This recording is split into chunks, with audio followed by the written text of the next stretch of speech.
Extreme weather is to blame tonight for deaths on land and at sea. The Coast Guard says a cargo ship caught in Hurricane Joaquin sank in the Bermuda Triangle with 28 Americans on board. More about that in a moment. But first, the worst flooding on record in the Carolinas has killed 11. Ironically, it left 40,000 in South Carolina without drinking water and shut down more than 500 roads and bridges.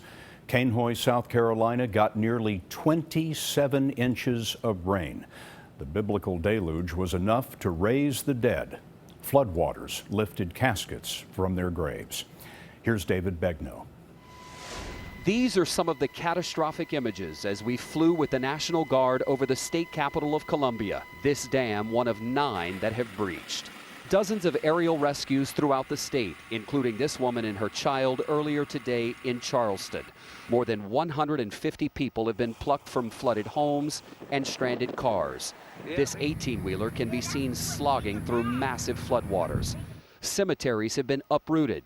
Caskets are floating down streets. Businesses have been demolished. Shelley Manning couldn't believe her eyes. It's heartbreaking.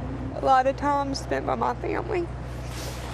There are concerns that people may still be trapped in their homes. Fire Chief Mike Crum went door to door with a team from Nashville. Grid search where you're marking the front doors with an X, which means that apartment or that home has been checked. If there's somebody that's going to stay, we will use a check mark.